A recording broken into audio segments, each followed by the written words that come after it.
All right, the fifth event is the first leg of the six-up, as Brett just mentioned. 9.7 here for Apollo Cavalier. You know I win at 8.4. 10 for Peri Peri Saffron. Skip Court at 15. 11 Junju. Floral Man is 19. 20 for Good Thinker. Majestic Anthem has come up 3.5 favourite. Forever Ahead is 6.7. 13 Toriga. Double Dragon is 13. 21 Thunder Power and 65 for Power Blitz. All right, let's have a look at some trials, and we've got Apollo Cavalier. Now, Apollo Cavalier was a winner at the end of last season over this course and distance, defeating Forever Ahead. He's had one trial in preparation for Karis Teton, who will ride today, and travelled very comfortably in this trial, as you can see, sitting in third position at the moment, not asked too much. He is a horse that can lead, and he's a horse that he's shown in this trial can sit in as well, and he sat in 2 starts ago when narrowly beaten by Great Renown. So from barrier 5, despite the top weight, there is some options for the jockey from that position. Having said that, I mean, Double Dragon only looks the other one to go forward, but Peri Peri Saffron we're taking a look at in this trial. Brett, and of course, you napped him when he won at his final start last term. Keith Young gave him a lovely ride that day. He's always slow out of the gates, Peri Peri Saffron, and he was in the latter part of the field in that trial, but he closed off nicely behind Psychologist, so he is going well. And you made a valid point on Racing to Win. Early on in his career, he looked progressive, and he sort of tapered off then for a while, but then came good at the end of last season. Skip Court did his racing in country New South Wales prior to his arrival here in Hong Kong. He had 4 starts last term. He didn't do a great deal, but there's been progress made. I think the evidence of that progress is seen here in this trial, where he got back and he closed off nicely behind Heartland, who will race later on today. There's not a lot of pace in the race, which is going to make things difficult for Skip Court, with probably Double Dragon and Apollo Cavalier really the only 2 notable pace getters. He is an interesting run of those, Skip Court, because that trial was significantly better. Yeah. And Majestic Anthem, best run so far was his first. Since then, I think he's gone backwards. This trial here, you can see him pushed out. He's got ability, but he just doesn't look right at the moment. Really pushed on quite strongly here behind Heartwood and Smiling Watch, who runs later on today. Yeah, I think he's got to have a bit of a concern about the... I mean, it was an okay trial, but it was nothing more than satisfactory, I didn't think. Even a little bit below that, possibly. Yeah, that's a fair point. $217,473 left in the Triple Trio. And just, I'm not sure if you mentioned or not, Brett, but Yat Ding Win, our best bet earlier, substantial blood in the track here, I really? think. Okay, well, that was the concern. And so the last 2 performances from Yat Ding Win, he's pulled up with blood in his track here. So that is a real concern now for future prospects with him. 2.3 for Douglas White now, or $2.30. 2.35 Zach Purton, and they've broken clear. 26 and 16 points respectively. They lead the way in the Jockey Challenge. Dickie Loy on 12, he's $10. Karis Teton on 12, he's 45 now. You can get 13 about Deleuze, who's got a good second half of the program. 16 Chadwick and 17 for Keith Young. But with Douglas White and Zach Purton both now on the board with winners, they are dominating in-play betting. 217,473 left in the TT after leg 1, as Clint mentioned before. Right, Jenny, Power Blitz, got him on screen. From what I've seen so far, you don't need him in your TT. No, well, let's hopefully some people have got through on the first leg anyway. There was a little hard to find that second horse there, but this fellow, I tend to agree with you here, Brett. He's actually got a fair bit of muscle strength about him. He's got a bit of muscle tone in the shoulders and a fairly strong-chested type of horse. He's not the most smooth walking horse behind, but what we've seen to date, his form's very, very poor, and he would need to improve quite a lot. He's also got himself a bit warm, so I'd be happy enough just to watch and see and wait and see if he can improve. Yeah, he's better than 60 to 1, and rightly so, and doesn't really look like figuring in a finish up to this point in time. And Class 5 beckons in the short term, so perhaps if he gets down there, there might be an opportunity for him, but at this stage, Power Blitz, it does look pretty easy to oppose. There's not too many in the parade at the moment, but you know, I Win is down there. Maybe they're starting to make their way in now. Yeah, I was a little perplexed actually as to why Olivia Deleuze is not riding Skip Court He rode Skip Court in that trial that we saw before, but he's opted to ride You Know I Win, a horse that he's never ridden before. But having said that, Olivia Deleuze and Michael Chang have always had a fairly good association. Look, he looks like he's been well prepared, this fellow. He looks particularly fit. Not that he tends to carry a whole lot of condition at the best of times, but I don't think fitness is any real issue with him. His attitude's always been slightly questionable, but the boys have got him under control at the moment. He's just having a nice look around. I will monitor him because he can get a little agitated, but at the moment good, and he's fit and he's quite healthy and he's walking out well. Yeah, well, last season, midway through, this ran favourite a few times and he was unable to deliver. He still hasn't delivered yet from 14 starts. When he first got here, he ran some really nice races in Class 3. I think he's a bit of a squib, actually. I think he turns it up. If things don't go right for him in the run, he can switch off very quickly. So that's your concern with You Know I Win. If he gets a nice, comfortable run and he doesn't have too many horses around him and horses perhaps inside and outside of him that may make him feel uncomfortable, then there'll be some chance with him. But he's a dicey customer for me. You Know I Win. Let's move on to Peri Peri Saffron. Oh, we did have him on screen briefly, Jenny, so we'll get your thoughts on him. In good form now, trial suggested that, but as we know, getting out of the gates is a concern. Yeah, absolutely. Extremely quiet horse. He's not a terribly smooth walking horse in front. He's been like that for quite some time, so that's not new, but really quite obvious. He's got plenty of strength about him as well. Like his attitude, he looks like he's still carrying a little bit of condition, but he might be one of these that can do that anyway, because he has got a bit of size and scope about him. But yeah, not the most fluent walking horse in front. And Skip Court, Jenny, we showed his trial. I think he's ready to improve this horse. The gait and the lack of pace will make things tough. How do you see him from the paddock? He's just fiddling around with his bit at the moment. He's got one of the ring bits on, and I think he's not doing anything particularly wrong. His coat's very good. He does look like he's done plenty of work. He looks really quite fit. Of course, his father died last week, Court Command, which is very sad for connections there, but yeah, I can't see too much wrong with this fellow. He looks quite good, and you might be right, he might be on the improve. He seems to be walking out nice and fluently. This is your tip, Clint. John Jew. No, I thought, you know, his in particular his last run of last term wasn't a bad effort. He will need a bit of pace on, so I expect him to go back, but he's pretty well handicapped at the moment. Never won a race yet, but I think he's getting closer. I think today might be the day. Interesting runner. He's put on 23 pounds, this little fella. He's not overly tall, but he's very neatly put together. Got a very good attitude, and he does walk out quite well. There's nothing wrong with him fluency-wise. But yeah, quite obvious that he has put on a little condition, and I don't think that's such a bad thing for him anyway. Interested to see how he goes. I could leave him there with a place chance on looks. Here's Apollo Cavalier, form very consistent at the end of last season.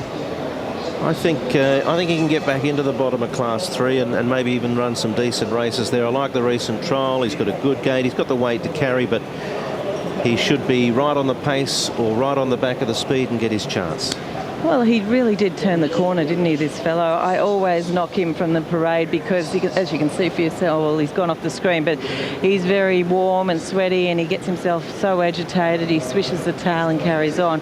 But I will say this, he does look particularly fit, and this is normal antics for him, and I think fitness-wise he should run a bit of a race. Well, Floral Man towards the end of last season really sort of trained off, didn't he? I mean, his form really wasn't very good at all, so I think it's a little hard to have him, but Zach Burton does ride and does ride him today. He's only been on board once before and he did hit the frame. Well, he only went down 2 in the off-season, so he's sort of been struggling for a little while, this fellow. He might just need a bit more relief. Very strong individual, this guy. He has put on a bit of weight in the off-season, and I would expect he'll probably improve with this run under his belt. He's a lovely bodied horse, though, and he has got some good strength about him, and he does walk out fluently. So, yeah, definitely improve with this run. I didn't like his trial at all, Floral Man. I'm prepared to pen him today. Good thinker. No, I tend to think he might want a fraction further than 1400. He hasn't had a trial, and I'm happy to let him go today first up. in different colours as well, Yes. this fellow, so be aware of that. He's got himself a little bit warm. He is sweating up a touch, but he still walks out really quite fluently, and he also looks like, oops, Floral Man's just dropped Zach Purton, but he's okay. He's just run into a little bit of the stall there, so they'll have to have a look at him. He just got a bit of a fright, but let's go back to Good Thinker. Yeah, he's walking out well enough. He definitely looks fit, just a bit warm. So Majestic Anthem is the favourite, and I've got to say I didn't really like the trial, and I'd be taking him on actually. So his form probably needs to lift a little as well, I think, if he's going to win it. But he did look progressive last term, but I didn't think the trial sort of hinted that he's going that well actually. He's been sort of well backed these last few runs. I really like his attitude. I think fitness-wise there doesn't look to be any issues whatsoever. And I really like the way he's walking out here with a pretty good coat on him as well. I couldn't say no about him, Clint. I think he actually looks pretty good from the yard. Forever Ahead hasn't won one yet, but he's clearly shown us that he likes to be ridden cold. He was ridden cold in a recent trial for Keith Young. Hit the line well. Of course, he hit the line well towards the end of last term over this course and distance, and almost nailed Apollo Cavalier. Always running a bit of a race, this fellow, and he's often in the market as well. Now, he looks really well. He looks like he's been well prepared from the John Size yard for a first up stint here. Walking out very freely, nice and fit, just really nicely on his toes. Coat's great and nice and alert. Yeah, he looks terrific. Right, Douglas White's done a bit of work on Tarrega, but he doesn't ride him here today. Alvin Ung gets the job, but you know, towards the end of last season he was holding his form quite well, and well, his last effort over the course and distance he was second to Geronimo Meadow, so if he can hold that sort of form, perhaps he could figure in the finish here. Yeah, well, he can get himself just a little bit on edge in the parade. He hasn't broken out in a sweat or anything at this stage, so this is normal for him. He looks really fit. I think David Hall's poured the work into him as well, just looking at him, and I would expect him to run well too. He does look good. Generally a horse that likes to be handy in his races, Tarrega. Now, Thunder Power, first start was very average. Second start was a slight improvement. Recent trial, he was a little slow to get going, and then he got revved up, he improved, and then I thought his efforts in the stretch were fair to moderate. He's drawn gate 1, and Douglas White rode him in the trial, and he does stick with him here, so that's created a fair bit of interest, but still 20 to 1, and I'm happy to leave him out. He actually looks reasonably athletic, this fellow, and he hasn't broken out into too much of a sweat. He also walks out quite well too, so his attitude's pretty good. Couldn't possibly rule him out as far as looks are concerned, but on those 2 runs to date and on his trial, I'd be happy enough just to watch and see what he does here, but he wasn't hopeless on looks, if you like it. Okay, well, he's come in a little bit now in the market. Thunder Power, Double Dragon, finished 3rd behind Peri Peri Saffron and 7th behind Apollo Cavalier. This is clearly his class and clearly his distance, but he's a 9-year-old now, so he's lost a length or 2 in the last couple of seasons. Can he be competitive on looks, Jenny? Look, I never really give him too much of a rap because he's always been a bit of a poor walker in front. He is bandaged in front, and he's a fairly plain individual to look at. But just knowing the horse as well as I do, I've got to say he looks particularly fit. I think they've put enough work into him, and by his standards, he actually looks good. That was Double Dragon. It was, yeah. Right. And So, I think that's covered goes a lot well of them. fresh. That's true. He does go well fresh, Double Dragon. 3-time winner, 13 minor placings, all wins this course and distance, and in this class. First leg of the 6-up shortly will get underway. Favourite number 8, Majestic Anthem.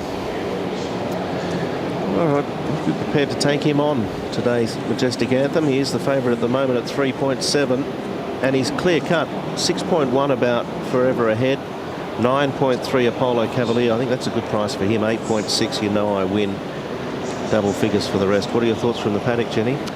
That horse on screen, I thought he looked terrific, number 9, Forever Ahead. I think he's been prepared well and truly for a first up effort here. His trial, well, you couldn't get much of a guide from it. He wasn't really pushed in that trial, but he did make a little bit of ground late in it. And I would expect if things go his way, he's going to need luck from gate 9, but definitely very fit and well. So he's going to go on top of number 8, Majestic Anthem, who's only had the 4 runs to date. He just looked really fit, love his attitude and his fluency, so he's going to go in. Number 10, I thought Tariga was also looking like he'd been finely tuned for a bit of a first-up assignment here, so I'd want to keep him rather safe, and he's nice each-way value. And then, I never put this horse in, number 1, Apollo Cavalier, but I'm sort of over the way that he behaves in the parade, because he's been doing that all along and he still can perform, and he does look really, really fit here for a first up effort, and he did strike form last season towards the end, and I think he's turned it around a little. So whilst he's got himself hot and he can get a bit swishy with the tail here in the parade, he still looked good. So 9, 8, 10 and 1. 9, 8, 10 and 1, and of course Apollo Cavalier there on screen, ridden by Karis Teton, who got his Hong Kong career off to the perfect start by landing the opening race of the season with Amazing Always. He did. And Darren and I think that he'll make it 2 out of 5 after this race. Yeah, I thought his effort at the trials is one of the better performances I've seen so far, and he was putting it all together at the end of the previous season.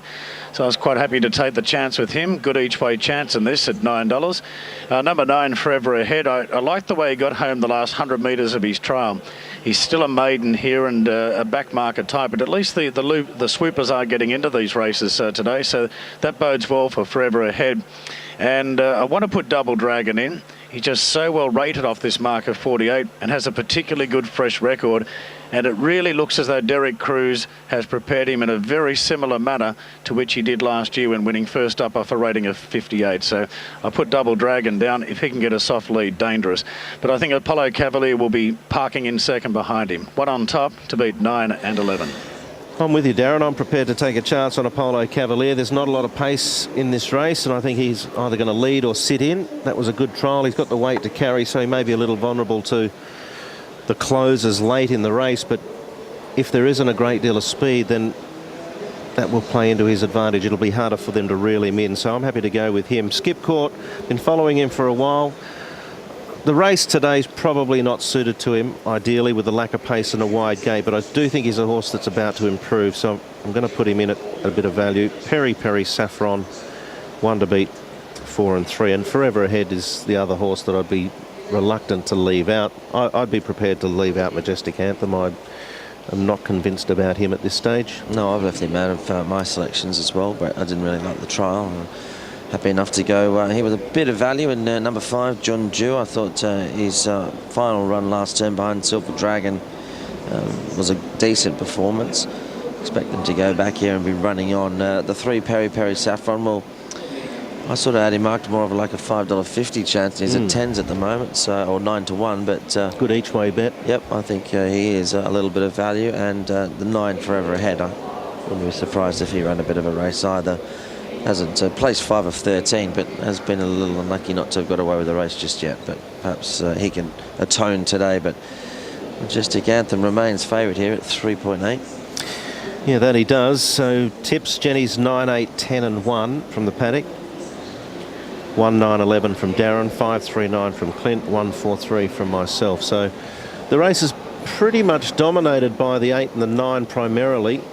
3.8 Majestic Anthem, 5.3 Forever Ahead, and then second line of betting has little between the top 3 in numerical order: Apollo Cavalier, You Know I Win, and Peri Peri Saffron, all around the $8 or so mark. There's no real significant moves with a minute or so of betting time remaining. In fact, less than that. So we'll throw it up to Darren and see whether there's any late money as they start to move in. No, there isn't actually, Brett. No real changes. Still 3.8 about Majestic Anthem, 5.1 Forever Ahead. So if anything, he has tightened a bit. You Know I Win 8.7. Apollo Cavalier 9.2. Peri Peri Saffron 9.6. Number 8, clear-cut favourite. First leg of the 6-up. And there's $4.6 million in the 6-up pool, and the loading process underway. Zach Purton, even money in the Jockey Challenge. He's 10 points behind Douglas White, but Zach back into even money, the price he was at the start of the day. As Power Blitz goes in with his very light weight, he's the outsider of the field, Power Blitz.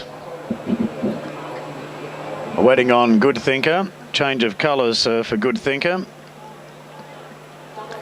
Junju, Floral Man, Majestic Anthem, and You Know I Win. Still out of line. Olivier Deleuze riding You Know I Win. It's been trumped for the race by Michael Chang. But breathing issues have been reported with him in the past. Olivier Deleuze has ridden 2 of his last 3 gallops, and you would have thought there could have been an option between it and Skip Court for Olivier, and Colin O'Donoghue will ride Skip Court for Richard Gibson. Now, one to move in. It's the favourite, Majestic Anthem, for Matt Chadwick, and he's down to 3.4. Just balked at the first attempt at going in, Majestic Anthem. First up since June 16. Has had the benefit of a trial. We're all set. Tamar handicap. They're racing. Peri Peri Saffron last out, and You Know I Win being snagged back, and Terega won the break. Apollo Cavalier, though, put up on the speed in second. Power Blitz hunting along the fence. Then Majestic Anthem settling in 4th. Further back to Double Dragon, who's beaten for speed. Good Think at the rails. Skip Court 3D pressing forward. Further back to Junju, then Thunder Power the rails. Further back then to Peri Peri Saffron, Floral Man, and the last 2 forever ahead. And You Know I Win, as they stride into the first turn, and Terega showing good speed. Out by 2 lengths, and Apollo Cavalier has landed a great spot. Power Blitz the outside. Skip Court in the nose roll goes to 4th, 3 deep. Around the favourite, Majestic Anthem. Then Good Think of the fence. Further back to Double Dragon. Thunder Power, Junju. Well back, Peri Peri Saffron from Floral Man. And the last 2, You Know I Win, and Forever Ahead pulling to the outside as they straighten up now. And Terega in front of the long price Power Blitz. The favourite going to 3rd, Majestic Anthem. Apollo Cavalier behind them looking for room. Further back to Junju, then Good Thinker. Peri Peri Saffron winding up, and Forever Ahead's coming right down the outside. It's Power Blitz running out a bit under pressure, being tackled by the favourite Majestic Anthem, and the favourite shoots away now. Junju going to second from Power Blitz, but Majestic Anthem justifies his short quote. Junju second, Power Blitz 3rd, Peri Peri Saffron 4th, followed by Floral Man, Double Dragon. Further back to Good Thinker, Thunder Power, Forever Ahead. Bit disappointing, really. He loomed but didn't close it off. Then Skip Court from You Know I Win. Apollo Cavalier weakened out. So did Terega. Majestic Anthem well positioned by Matt Chadwick. 1 out, 1 back. And he's been able to beat off a couple of long price runners there in Junju and Power Blitz. Well, Magical Beam was hard work for TT players in the first leg. Not sure too many would have been including Power Blitz there. We could be looking at a very big jackpot here next week. The